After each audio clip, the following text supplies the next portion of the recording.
National medical commission ഇതിൻ്റെ ഷെഡ്യൂളൊക്കെ പ്രഖ്യാപിച്ചു. കൗൺസിലിങ്ങിനോട് തുടങ്ങുന്നതിനിടയിൽ തന്നെയാണ് സുപ്രീം കോടതി ഈ നീറ്റുമായിട്ട് ബന്ധപ്പെട്ട ഒരു സുപ്രധാന വിധി ജൂലൈ 8-ാം തീയതി പുറപ്പെടുവിക്കുന്നത്. തീർച്ചയായിട്ടും ഇതിൽ അപാകതകളുണ്ടായി, ജാഗ്രതക്കുറവുണ്ടായി, വിശ്വാസ്യതയ്ക്ക് ഭംഗം വന്നിട്ടുണ്ട്, ശരിയാണ്. പക്ഷേ 15-20 പേര് കുറ്റക്കാരാണെങ്കിൽ അതിൽ 23 ലക്ഷം വിദ്യാർത്ഥികളും ശിക്ഷ അനുഭവിക്കേണ്ടതായിട്ടുണ്ടോ? അതല്ലേ യഥാർത്ഥത്തിലെ പ്രധാന ചോദ്യം. സെൻട്രൽ മിനിസ്റ്ററിയുടെ രണ്ട് പത്രസമ്മേളനങ്ങൾ, പ്രസ് മീറ്റ് നടന്നു. രണ്ടിലും ഇത് വളരെയായിട്ടുള്ളൊരു വ്യാപകമായിട്ടുള്ള ഒരു കാര്യമല്ല, ചില പ്രാദേശികമായ പ്രശ്നങ്ങളാണ്. പിന്നെ എന്തുകൊണ്ട് ഇത്ര സ്കോർ വന്നു? 200 ചോദ്യങ്ങൾക്കും കൃത്യമായ ഉത്തരമുണ്ടായിരുന്നു. എന്താണ് ഉത്തരമെന്നുള്ളത് ആ കൺസെപ്റ്റ് പഠിച്ചവർക്ക് വ്യക്തമായിരുന്നു. ഒരു ചോദ്യം വായിച്ചു കഴിഞ്ഞാൽ നമുക്ക് ആ ചോയ്സിലോട്ട് നോക്കുന്നതിന് മുമ്പ് തന്നെ നമുക്ക് ആൻസറിൻ്റെ ഏകദേശം ധാരണ കിട്ടും. ആ ആൻസർ അതിനകത്തുണ്ട്. അതിൻ്റെ ബാക്കിയുള്ള 3 ചോയ്സുകളും അതുമായിട്ട് യാതൊരു സാമ്യതയുമില്ല, ഒരു തരത്തിലും സംശയം ഉണ്ടാക്കാത്തതായിരുന്നു. ഏതാണ്ട് 1,24,000 കുട്ടികളാണ് കേരളത്തിൽ നീറ്റ് എക്സാം എഴുതിയത്. ഈ 1,24,000 പേരുടെ മാർക്കിൽ നമുക്ക് യാതൊരു അസ്വാഭാവികതയും തോന്നുന്നില്ല. മലയാളികളിൽ ഇത് ഏതൊക്കെ രീതിയിൽ ഡെവലപ്പ് ചെയ്യണമെന്ന് അവർ പ്രീ പ്ലാൻഡ് ആയിട്ടുള്ളവരൊക്കെ പല കാര്യങ്ങൾ പറഞ്ഞിട്ടുണ്ടായിരിക്കാം. ശിവൻ സാറിനൊപ്പം എന്ന പ്രോഗ്രാമിൻ്റെ 101ാമത് എപ്പിസോഡിലേക്ക് നമ്മൾ പ്രവേശിക്കുകയാണ്. നമസ്കാരം ശിവൻ. നമസ്തേ.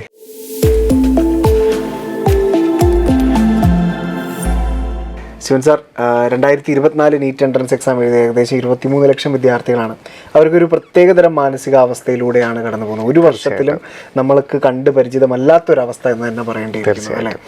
അപ്പോൾ ഇന്ന് ശരിക്കും പറഞ്ഞാൽ നോർത്തിൽ ഒരു എവിടെയാണ് സാർ ഇന്നൊരു നീറ്റ് എൻട്രൻസ് എക്സാം നടക്കുകയാണ്. മറ്റേ ഒരു 1563 വിദ്യാർത്ഥികൾക്ക് 6 സെന്ററുകളിലായിട്ട് എക്സാം സമയം താമസിച്ചു പോയി എന്ന കാരണത്താൽ അവർക്ക് ഗ്രേസ് മാർക്ക് കൊടുക്കുന്ന ഒരു തെറ്റിപ്പോയ കുട്ടികൾക്കും എഴുതാത്ത കുട്ടികൾക്കും ഒക്കെ ഇന്ന് വരെ ചരിത്രത്തിൽ ഇല്ലാത്ത രീതിയിൽ ഒരു ഗ്രേസ് മാർക്ക് കൊടുക്കുന്ന സംവിധാനം NTA ആവിഷ്കരിച്ചിരുന്നു, NTA നടപ്പാക്കിയിരുന്നു.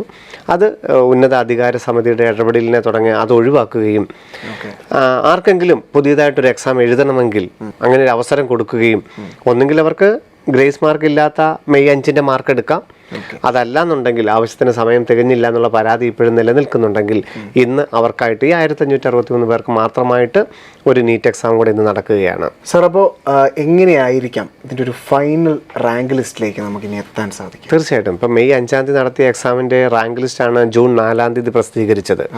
അതിനുശേഷമാണ് നമുക്ക് ഈ അന്തരീക്ഷമൊക്കെ അപ്പം കലുഷിതമായത്.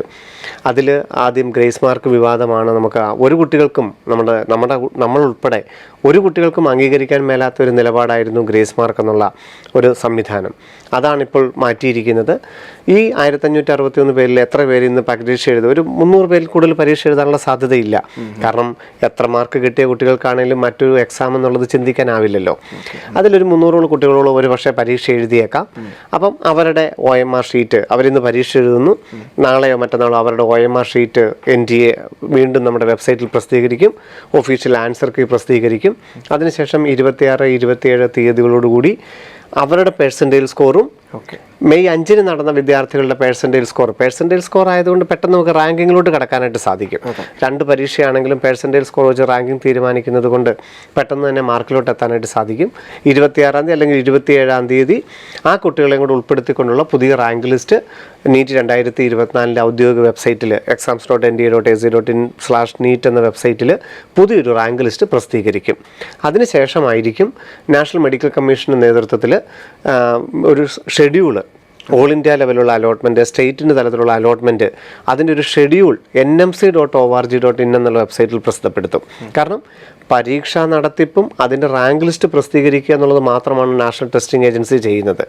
അതിൽ പുതിയൊരു റാങ്ക് ലിസ്റ്റ് പ്രഖ്യാപിക്കുന്നതോടുകൂടി NTA-യുടെ പ്രോസസ്സുകളെല്ലാം അവസാനിച്ചു.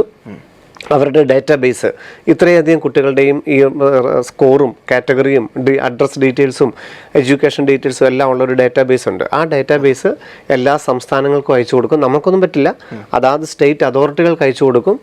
ഒപ്പം തന്നെ നാഷണൽ മെഡിക്കൽ കമ്മീഷൻ MCCയുടെ വെബ്സൈറ്റുകാർക്കും അയച്ചു കൊടുക്കും.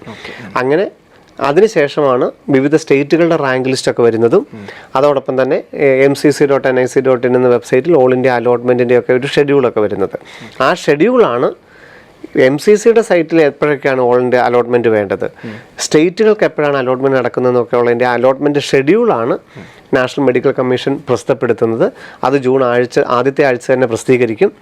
ഏതാണ്ട് 4-ാം തീയതിയാണ് ഇപ്പോൾ രജിസ്ട്രേഷൻ തുടങ്ങാനായിട്ട് തീരുമാനിച്ചു വെച്ചിരിക്കുന്നത്. സർ, അതുപോലെ തന്നെ ഇപ്പോഴത്തെ ഒരു വിദ്യാർത്ഥികളുടെ മാനസികാവസ്ഥ, വിദ്യാർത്ഥികളുടെ മാത്രമല്ല രക്ഷിതാക്കളുടെയും മാനസികാവസ്ഥ എന്ന് പറയുന്നത് വളരെ വളരെ വേദനാജനകമാണ്. തീർച്ചയായിട്ടും സാർ ആദ്യം പറഞ്ഞ പോലെ തന്നെ നമ്മുടെ ഒരു എക്സ്പീരിയൻസിൽ പോലും മെഡിക്കലിൽ ധാരാളം വിവാദങ്ങളൊക്കെ എല്ലാ വർഷവും ഉണ്ടായിട്ടുണ്ടെങ്കിൽ പോലും ചരിത്രത്തിൽ ഇന്ന് വരെ കടന്നു പോകാത്തൊരു പ്രത്യേക അവസ്ഥയിലൂടെ തന്നെയാണ്, അന്തരീക്ഷത്തിലൂടെയാണ് നമ്മുടെ വിദ്യാർത്ഥികൾ കടന്നു പോകുന്നത്. സർ, ജൂലൈ 8-ാം തീയതി ഒരു വിധി വരും. അപ്പോൾ ആ വിധി എന്താവും എന്നൊക്കെ തീർച്ചയായിട്ടും മുമ്പ് പറഞ്ഞ പോലെ തന്നെ നാഷണൽ മെഡിക്കൽ കമ്മീഷൻ ഇതിന്റെ ഷെഡ്യൂളൊക്കെ പ്രഖ്യാപിച്ചു. കൗൺസിലിങ്ങിനോട് തുടങ്ങുന്നതിനിടയിൽ തന്നെയാണ് സുപ്രീം കോടതി ഈ നീറ്റുമായിട്ട് ബന്ധപ്പെട്ട ഒരു സുപ്രധാന വിധി ജൂലൈ 8-ാം തീയതി പുറപ്പെടുവിക്കുന്നത്.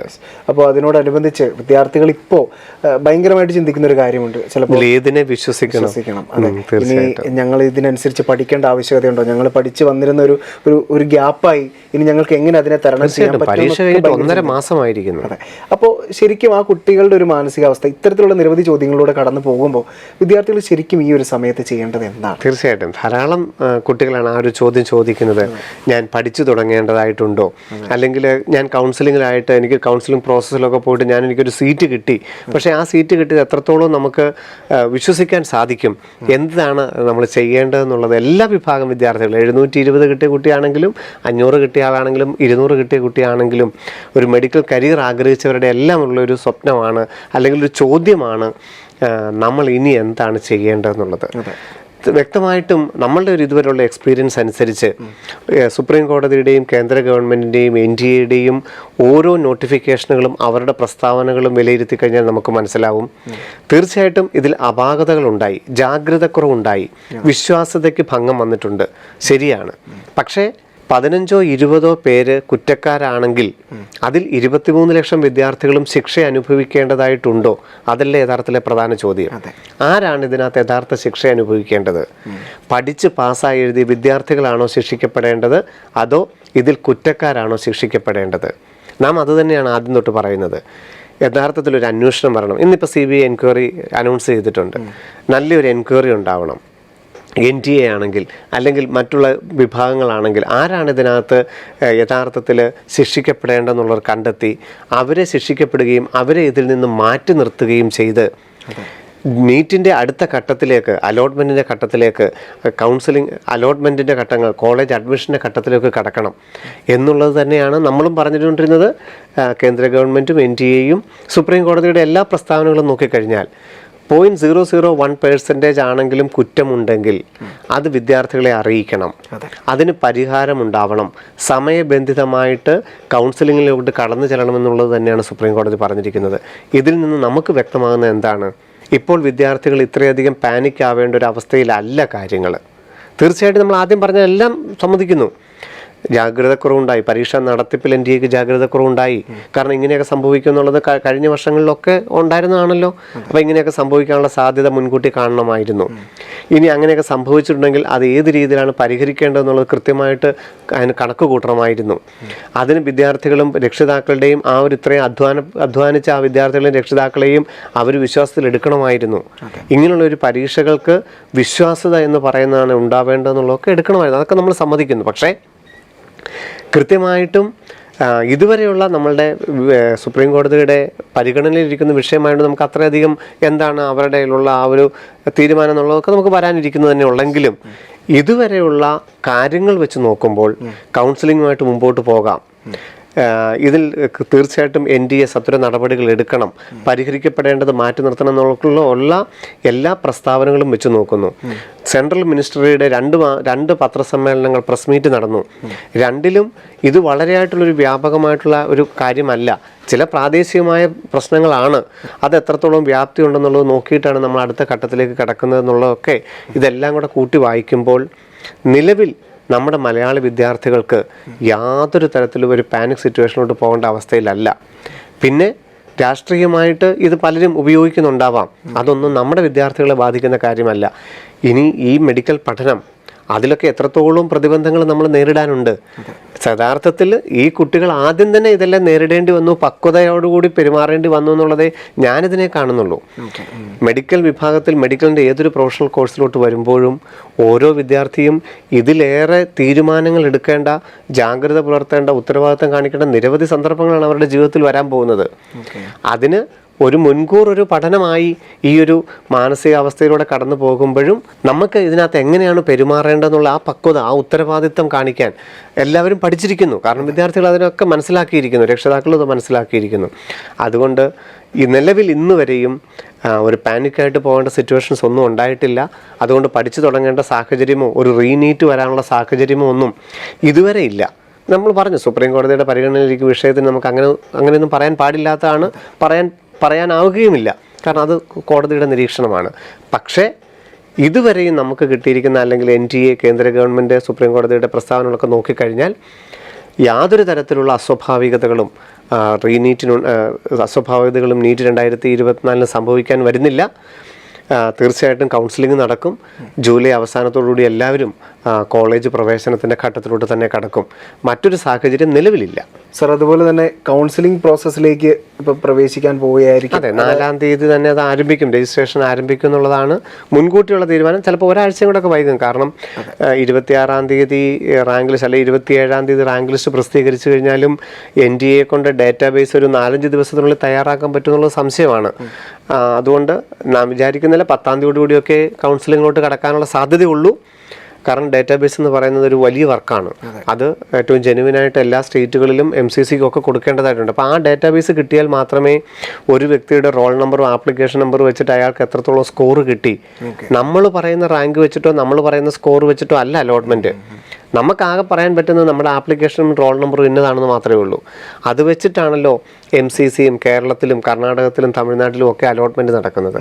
അപ്പോൾ ഈ ഡാറ്റാബേസ് തയ്യാറാക്കുകയും അത് വിവിധ സ്റ്റേറ്റുകളിൽ എത്തിക്കുകയും വിവിധ MCC പോലുള്ള ഏജൻസികളിൽ എത്തിക്കുകയും ഒക്കെ ചെയ്യുന്നത് എത്രയും പെട്ടെന്ന് നടക്കുമെന്ന് വിചാരിക്കുന്നില്ല.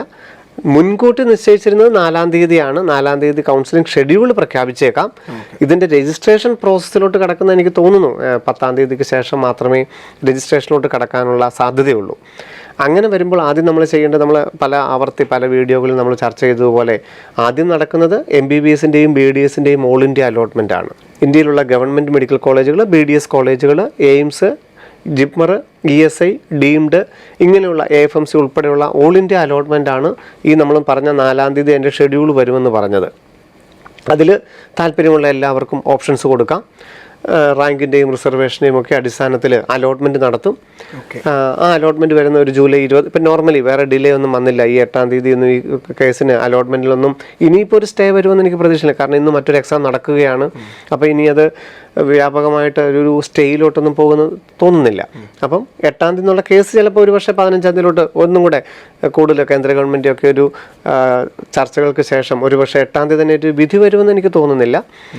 ചിലപ്പോൾ 15-ാം തീയതി വരെയൊക്കെ എടുത്തേക്കാം വിധി വരാനായിട്ട്. അങ്ങനെ വന്നാൽ പോലും കൗൺസിലിങ്ങിനെ ബാധിക്കരുതെന്ന് തന്നെയാണ് സുപ്രീം കോടതി പറഞ്ഞിരിക്കുന്നത്. അപ്പം സുപ്രീം കോടതിയിൽ ഒരു കേസ് ഉണ്ടെന്നുള്ളത് കാരണത്തുകൊണ്ട് അലോട്ട്മെൻറ്റോ അഡ്മിഷൻ പ്രോസസ് ഒന്നും താമസിക്കുന്നില്ല. പക്ഷേ ഈ ഡാറ്റാബേസ് തയ്യാറാക്കാനുള്ളത് കൊണ്ട് ചിലപ്പോൾ ഒരാഴ്ച താമസിച്ചേക്കാം. ജൂലൈ 10 ആയേക്കാം. ജൂലൈ 25 തീയതിയൊക്കെ അലോട്ട്മെൻറ്റ് വരികയും ആ ഒരു ആഗസ്റ്റ് 5 തന്നെ നമ്മൾ കോളേജുകളിൽ ചെന്ന് ആദ്യത്തെ അലോട്ട്മെൻറ്റ് കിട്ടുന്നവർ കോളേജിൽ ചെന്ന് ചേരുന്ന പ്രവണതയുമാണ് നടക്കാനുള്ളത്. അതോടൊപ്പം തന്നെ വിവിധ സ്റ്റേറ്റുകളുടെ റാങ്ക് ലിസ്റ്റ് തയ്യാറാക്കേണ്ടതുണ്ട്. അപ്പം ഈ ഡാറ്റാബേസ് കിട്ടിയതോടുകൂടി നമ്മുടെ കേരള എൻട്രൻസ് കമ്മീഷനുടെ നോട്ടിഫിക്കേഷൻ വരും. കേരള മെഡിക്കൽ റാങ്ക് ലിസ്റ്റ് തയ്യാറാക്കാനായിട്ട് നീറ്റിൻ്റെ ആപ്ലിക്കേഷൻ നമ്പറും റോൾ നമ്പറും കേരളയുടെ വെബ്സൈറ്റിൽ അപ്ലോഡ് ചെയ്യുക. അതൊരു ജൂലൈ 5-ാം തീയതി അല്ലെങ്കിൽ ജൂലൈ 10 കൂടിയൊക്കെ ആയിരിക്കും അത് കേരളയുടെ സൈറ്റിൽ വരുന്നത്. അത് നമ്മൾ അപ്ലോഡ് ചെയ്ത് കഴിയുമ്പോൾ കേരള മെഡിക്കൽ റാങ്ക് വരും. അത് കഴിയുമ്പോൾ OBC, EWS, NRI, മൈനോറിറ്റി, അങ്ങനെ കാറ്റഗറി റാങ്ക് അത് കഴിഞ്ഞിട്ട് വരും. പിന്നെ കേരളത്തിൻ്റേതായിട്ടുള്ള ഓപ്ഷൻ രജിസ്ട്രേഷൻ MBBS, BDS ആദ്യം, അതിനുശേഷം അഗ്രികൾച്ചർ, വെറ്റിനറി, ആയുർവേദം പോലെയുള്ളതിൻ്റെ മറ്റൊന്ന്.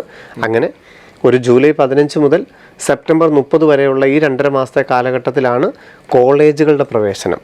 മെഡിക്കൽ വിഭാഗത്തിലെ MBBS, BDS, ബാക്കിയുള്ള 11 കോഴ്സുകൾക്കൊക്കെയുള്ള കോളേജ് പ്രവേശനം നടക്കുന്ന സമയമായിരിക്കും ജൂലൈ 15 മുതൽ സെപ്റ്റംബർ 30 വരെയുള്ള കാലയളവ്. അതോടൊപ്പം തന്നെ നമുക്കറിയാം കേരളത്തിലെ എഞ്ചിനീയറിംഗ്, B.Pharm, ആർക്കിടെക്ചർ, CUETയുടെ റിസൾട്ട് ജൂൺ 30 വരുന്നു. ഓൾ ഇന്ത്യ അഗ്രികൾച്ചർ പ്രവേശന നടപടികളിലോട്ട് കിടക്കുന്നു. സെൻട്രൽ യൂണിവേഴ്സിറ്റികളുടെ പ്രവേശനങ്ങൾ നടക്കുന്നു. ഐസറിൻ്റെ റാങ്ക് വന്നിരിക്കുന്നു. നൈസർ ജൂൺ 30 പരീക്ഷ നടക്കുന്നു. എയിംസ് BSc നഴ്സിംഗിൻ്റെ റിസൾട്ട് വന്നിരിക്കുന്നു. അപ്പോൾ ഇതെല്ലാം ഈ ജൂലൈ 15 മുതൽ സെപ്റ്റംബർ 30 വരെ നടക്കുന്നു. അപ്പോൾ ധാരാളം സാധ്യതകൾ. അപ്പോൾ അതാണ് ഞാൻ ഇപ്പോൾ പറഞ്ഞത്, നമ്മൾ അങ്ങനെ ഒരു പാനിക് സിറ്റുവേഷനിലോട്ട് വിദ്യാർത്ഥികൾ പോകേണ്ട സമയമല്ലിത്. ഈ സാധ്യതകളെ എല്ലാം നോക്കിയിട്ട് ഏത് കോളേജാണ് വേണ്ടത്, നമ്മളൊക്കെ പറഞ്ഞതുപോലെ, നമ്മൾ കഴിഞ്ഞ എപ്പിസോഡിൽ പറഞ്ഞ പോലെ നമ്മുടെ ഒരു പ്രിഫറൻസ് ഓർഡർ അന്ന് തയ്യാറാക്കി വെച്ചിട്ടുണ്ട്. Kerala engineering, Kerala medical, MBBS, BDS, agriculture, veterinary, CUET വഴിയുള്ള സെൻട്രൽ യൂണിവേഴ്സിറ്റിയിലെ ഡിഗ്രി ചാൻസുകൾ, ICAR ഓൾ ഇന്ത്യ അഗ്രികൾച്ചറിൻ്റെ സാധ്യതകൾ, ഐസർ, നൈസർ, IISc ബാംഗ്ലൂർ, ഇതൊന്നും മറന്നു പോകരുത്. നമ്മൾ ഈ വാർത്തകൾക്ക് പിറകെ പോയാൽ നമ്മുടെ സാധ്യതകളാണ് ഇല്ലാതെ പോകുന്നത്. അപ്പം നിലവിലുള്ള മാർക്കിൻ്റെയും റാങ്കിൻ്റെയും റിസർവേഷൻ്റെയും ഒക്കെ അടിസ്ഥാനത്തിൽ നാം അന്ന് തയ്യാറാക്കി വെച്ചിരിക്കുന്ന നമ്മളുടെ ഒരു ആഗ്രഹത്തിൻ്റെ ഒരു ഓർഡറുണ്ട്. ഏത് കോളേജുകളിലാണ് പ്രവേശനം നേടേണ്ടത്, അതിനെക്കുറിച്ച് ചിന്തിക്കേണ്ട സമയമാണ് ഇപ്പോൾ എന്നുള്ളതാണ് എനിക്ക് പറയാനുള്ളത്.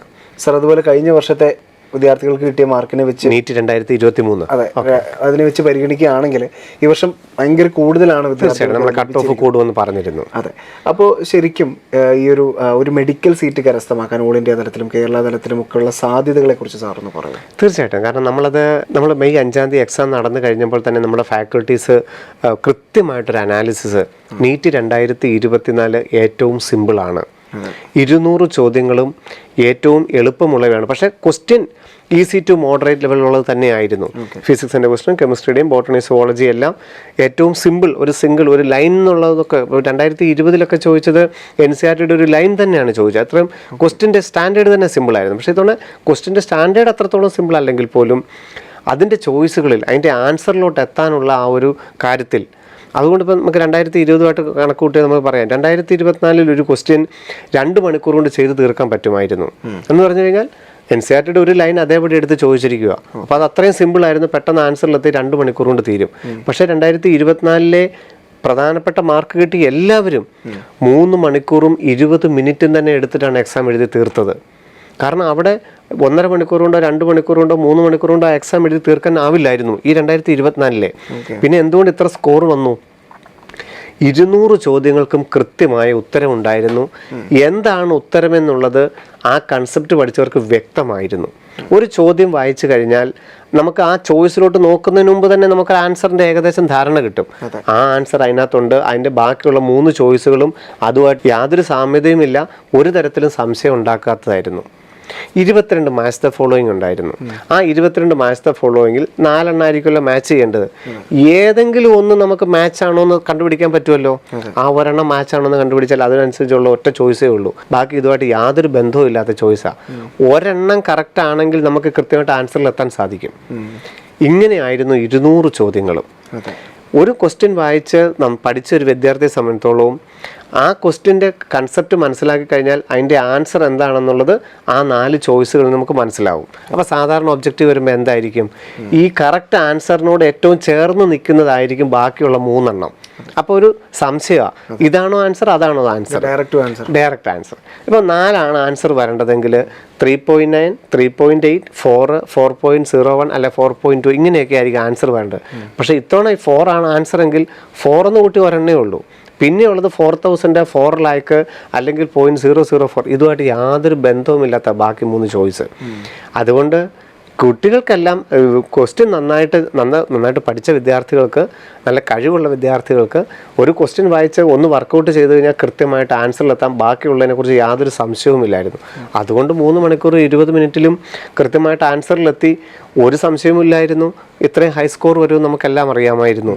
720 കിട്ടാം, യാതൊരു സംശയവും വേണ്ട. പഠിച്ചു കഴിഞ്ഞാൽ 720 കിട്ടാമെന്ന് നമ്മൾ പറഞ്ഞിരുന്നു.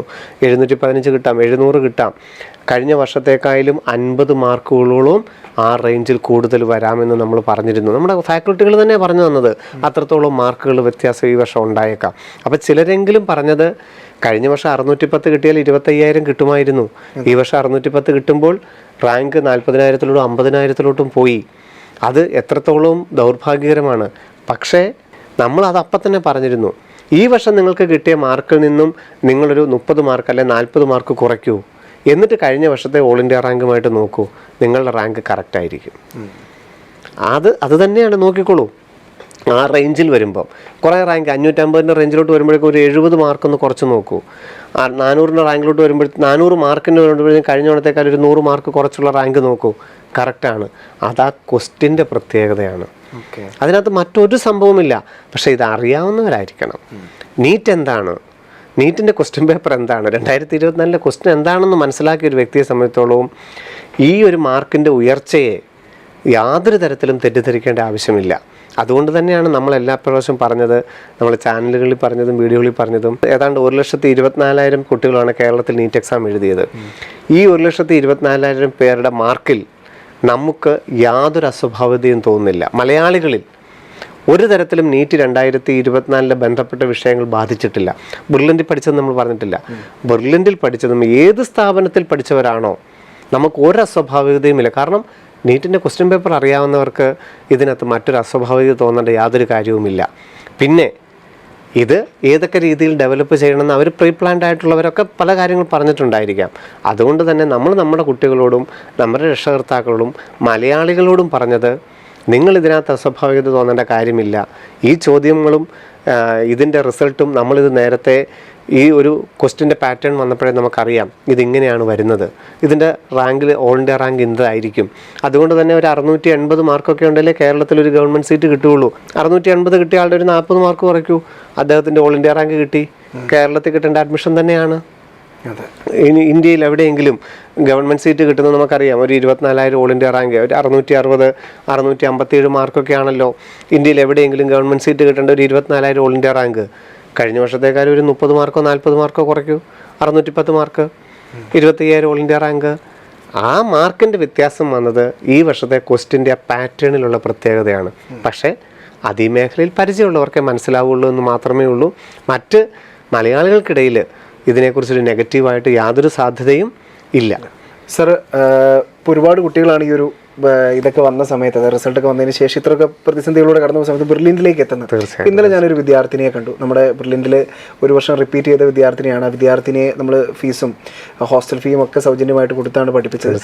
വിദ്യാർത്ഥി EWS കാറ്റഗറിയാണ്. അപ്പോൾ ആ വിദ്യാർത്ഥി ഒരു 25-30% ഈ മേഖലയിൽ നമ്മൾ തികച്ചും ഫ്രീ ആയിട്ട് തന്നെ നമ്മൾ ഈ 2023 പഠിപ്പിക്കുന്നത്. അത് ഓൾറെഡി സാറൊക്കെ തന്നെ വളരെ നമ്മൾ ജനങ്ങളിലോട്ട് എത്തിച്ചത് തന്നെയാണ്. ഒരു 30% മുകളിൽ വിദ്യാർത്ഥികളെ യാതൊരു തരത്തിലുള്ള ഫീസ്, അതായത് ഫീസ് കൊടുത്താൽ മാത്രമേ എൻട്രൻസ് കോച്ചിങ് പറ്റുള്ളൂ എന്ന് പറയുന്നതിൻ്റെ മലയാളികളുടെ ആ ധാരണയെ മാറ്റി ഏതൊരു കുടുംബത്തിനും ഇന്ന് ബെർലിൻ്റെ ഒരു താങ്ങാണെന്നുള്ളത് തീർച്ചയായും. നമുക്ക് കഴിഞ്ഞ ദിവസം നമ്മൾ ആ മീനാക്ഷി എന്ന് പറഞ്ഞ കുട്ടിയെ കണ്ടു. അദ്ദേഹം റിപ്പീറ്ററാണ്. എന്തുമാത്രം പ്രതീക്ഷയോടെയാണ് അദ്ദേഹം നീറ്റ് 2024 കണ്ടതും, എന്ത് റാങ്ക് കിട്ടി എന്തൊരു സന്തോഷത്തോടെയാണ് നമ്മുടെ ക്യാമ്പസിലോട്ട് വന്നത്. അതുപോലെ എത്രയോ മുഖങ്ങൾ, എത്രയോ കുടുംബത്തിൻ്റെ ഒരു താങ്ങും തണലുമായിരുന്നു നമ്മളും. അതോടൊപ്പം ഈ നീറ്റിലൂടെ കിട്ടിയ അവരുടെ റാങ്കും, അതാണ് ഇപ്പോൾ അവർക്കൊരു അത് ആസ്വദിക്കാൻ പറ്റാത്ത ഒരു കാലമാണെന്നുള്ളതാണ് അവർ പറയുന്ന ഒരു വസ്തുത. അതെ. അപ്പോൾ ഞാനിപ്പോൾ ചോദിച്ചത് സാറേ, EWS കാറ്റഗറിയിലാണ് ഈ കുട്ടി ഉള്ളത്. ഈ കുട്ടിക്ക് 644 കിട്ടിയ സ്കോർ. തീർച്ചയായിട്ടും. അപ്പോൾ ഭയങ്കര ടെൻഷനാണ് ആ കുട്ടിക്ക്, എനിക്കൊരു MBBS അഡ്മിഷൻ കിട്ടുമോ. തീർച്ചയായിട്ടും. കാരണം ആ ഒരു കുടുംബത്തിൽ നിന്നൊക്കെ ഒരു ഡോക്ടറിലോട്ട് എത്തുക, ഒരു MBBS ഡോക്ടറിലോട്ട് ആ കുടുംബത്തിൽ നിന്ന് ഒരു പക്ഷേ അങ്ങനെ ഒരു സാഹചര്യം മറ്റൊരാൾ ഉണ്ടായിരിക്കില്ല. പക്ഷേ എത്രത്തോളം അധ്വാനിച്ചു, ആ ഒരു മാർക്കിലെത്തി, ഇനി എന്താണ് സംഭവിക്കാൻ പോകുന്നത്, എനിക്ക് കിട്ടുമോ എന്നൊക്കെ പറയുന്നൊരു ഡിലേമയിലായിരിക്കാം ആ കുട്ടി, ആ കുടുംബവും നിൽക്കുന്നത് അല്ലേ. അവിടുത്തെ ഒരു അന്തരീക്ഷം എങ്ങനെ ഉണ്ടായിരുന്നു? അവർക്ക് അത്യാവശ്യം നല്ല ടെൻഷനാണ്. കാരണം കട്ട് ഓഫിന്റെ കാര്യം അവർ ഓൾറെഡി പറഞ്ഞിട്ടുണ്ട്. പിന്നെ ഇത്ര ഈസി ആയിരുന്നുകൊണ്ട് തന്നെ ഇതിന്റെ ഒരു കോമ്പറ്റീഷൻ, ഇതിൽ എനിക്കൊരു MBBS സീറ്റ് കിട്ടുമോ എന്നൊക്കെ ഭയങ്കര പേടിയാണ് ഈ വിദ്യാർത്ഥിനി. തീർച്ചയായിട്ടും. 644 മാർക്ക് എന്ന് പറയുന്ന EWS വിഭാഗത്തിന് കേരളത്തിൽ 130 EWS MBBS സീറ്റുകളുണ്ട്. ആ കുടുംബത്തിന് അത് പറ്റുന്നത് തന്നെയാണ്. അങ്ങനെ 130 MBBS സീറ്റുകൾക്ക് നമ്മൾക്ക് കഴിഞ്ഞ തവണത്തെ കാറ്റഗറി ഒക്കെ നോക്കിയാൽ അതിൻ്റെ 158ാമത്തെ കാറ്റഗറിയിലുള്ള വിദ്യാർത്ഥിക്ക് വരെ ഗവൺമെൻറ് MBBS സീറ്റ് തന്നെ കിട്ടും. 646 എന്ന് പറയുന്നത് തീർച്ചും ഉറപ്പിക്കാൻ പറ്റുന്നതാണ്. തീർച്ചയായിട്ടും ആ കുട്ടിയോട് പറയും, ഉറപ്പായിട്ട് അദ്ദേഹത്തിന് കിട്ടും. എങ്ങനെയാണ് മനസ്സിലാക്കാൻ സാധിക്കുക? ആദ്യം കേരള മെഡിക്കൽ റാങ്ക് ലിസ്റ്റ് തയ്യാറാക്കണം. നമുക്ക് ജൂലൈ 10 കൂടി കേരളയുടെ വെബ്സൈറ്റിൽ ആപ്ലിക്കേഷൻ നമ്പറും റോൾ നമ്പറും ഒക്കെ എൻ്റർ ചെയ്ത് കേരള മെഡിക്കൽ റാങ്ക് ലിസ്റ്റ് തയ്യാറാക്കണം. അതിനുശേഷം ഒരാഴ്ചക്ക് ശേഷം കാറ്റഗറി റാങ്ക് വരും. അത് നമ്മൾ തന്നെ ഒന്നും ചെയ്യേണ്ടതില്ല, ഓട്ടോമാറ്റിക്കായിട്ട് വരുന്നതാണ്. ഓരോ കാറ്റഗറിയിലും എത്രാമത്തെ ആളാണെന്നുള്ള കാറ്റഗറി റാങ്ക് വരും. അപ്പോൾ ആ റാങ്കിനനുസരിച്ചാണോ അഡ്മിഷൻ? അല്ല, കേരള മെഡിക്കലിൻ്റെ ആദ്യത്തെ വരുന്ന ഓവറോൾ റാങ്ക് അനുസരിച്ച് തന്നെയാണ് അഡ്മിഷൻ. പിന്നെ എന്തിനാണ് കാറ്റഗറി? ഓരോ വിഭാഗത്തിലും ഞാൻ എത്രാമത് നിൽക്കുന്നു. 646 വിദ്യാർത്ഥിയുടെ റാങ്ക് 2800 അല്ലെ 3000 ആണെന്നിരിക്കട്ടെ. അപ്പം ആ 3000 റാങ്ക് EWSൽ എത്രാമത്തെ ആളാണെന്ന് കാണുമ്പോൾ നമുക്ക് അതിനനുസരിച്ച് സീറ്റ് കിട്ടുമോ ഇല്ലയോ എന്ന് അറിയാനായിട്ട് സാധിക്കും. അങ്ങനെയാണ് നമ്മൾ സീറ്റിലോട്ട് എത്തുന്നത്. അപ്പോൾ ഈ കുട്ടിയുടെ കേരള മെഡിക്കൽ റാങ്ക് വരുന്നു, അതിനുശേഷം കാറ്റഗറി റാങ്ക് വരുമ്പോൾ അതൊരു 150-നകത്തുണ്ടെങ്കിൽ 100% കിട്ടുമെന്ന് നമുക്ക് ഉറപ്പിക്കാൻ സാധിക്കും. ഇപ്പം നമ്മൾ പറയുന്ന പ്രതീക്ഷ അനുസരിച്ചാണ് തീർച്ചയായിട്ടും അത് 150-നകത്തുണ്ടാവും. അദ്ദേഹത്തിന് ഗവൺമെൻറ് MBBS തന്നെ കിട്ടുമെന്ന് നമുക്ക് ഏതാണ്ട് ഇതുവരെയുള്ള എക്സ്പീരിയൻസ് വെച്ചിട്ടാണെങ്കിൽ കിട്ടുമെന്നുള്ളത് വരെ 100% സാറിന് ഉറപ്പ് കൊടുക്കാം. ഇനി നമുക്ക് കാറ്റഗറി വരുമ്പോൾ അതിനപ്പുറത്താണെന്നുണ്ടെങ്കിൽ അതിനനുസരിച്ച് ബാക്കിയുള്ള കോഴ്സുകളെക്കുറിച്ചും കോളേജുകളെക്കുറിച്ചും ഒക്കെ തീർച്ചയായിട്ടും നമുക്ക് പരിചയപ്പെടുത്തി കൊടുക്കുകയും ചെയ്യാം. അപ്പം ഇതാണ് കാറ്റഗറി എന്ന് പറഞ്ഞാൽ. ഇപ്പം SC വിഭാഗത്തിലാണെങ്കിൽ കഴിഞ്ഞ വർഷം 300 കാറ്റഗറി റാങ്ക് വരെയുള്ളവർക്ക് കിട്ടിയിട്ടുണ്ട്. അപ്പോൾ ഇത്തവണ നമ്മുടെ റാങ്ക് കിട്ടിയിരിക്കുന്നത് കേരള മെഡിക്കൽ റാങ്ക് 14,000 ആണെന്നിരിക്കട്ടെ, ഒരു 520 മാർക്കൊക്കെ ആണെന്നിരിക്കട്ടെ, അല്ല 530 മാർക്കൊക്കെ ആണെന്നിരിക്കട്ടെ. കിട്ടൂല്ലോ എന്ന് എങ്ങനെ അറിയാം? റാങ്ക് വെച്ചിട്ട് അറിയാൻ നിവൃത്തിയില്ല. പക്ഷേ കാറ്റഗറി റാങ്ക് വരുമ്പോൾ നമ്മളുടെ റാങ്ക് 300-നകത്തുണ്ടെങ്കിൽ കഴിഞ്ഞ വർഷങ്ങളിലെല്ലാം കിട്ടിയിട്ടുണ്ട്. അങ്ങനെ നമുക്ക് മനസ്സിലാക്കാനായിട്ട് സാധിക്കും. അപ്പോൾ കേരള മെഡിക്കൽ റാങ്ക് വരുന്നു, അത് കഴിഞ്ഞിട്ട് കേരള കാറ്റഗറി റാങ്ക് വരുമ്പം നമ്മുടെ കാറ്റഗറിക്ക് അനുസരിച്ച് കിട്ടുമോ എന്നുള്ളത് ഉറപ്പാക്കാനായിട്ട് സാധിക്കും. എല്ലാ കാറ്റഗറിയിലും Ezhava, Muslim, Vishwakarma, backward Hindu, Latin Catholics, ex സർവീസ്മാന്, NCC, സ്പോർട്സ്, ഇൻഡിവിജ്വൽ ഐറ്റം, ടീമിനത്ത്, NRI സീറ്റ്, ഓരോ വിഭാഗത്തിലും ഈ കാറ്റഗറി അനുസരിച്ചുള്ള നമ്മളുടെ പൊസിഷൻ കാണുമ്പം കിട്ടുമോ ഇല്ലയോ എന്നുള്ളത് 100% ഉറപ്പിക്കാനായിട്ട് സാധിക്കും.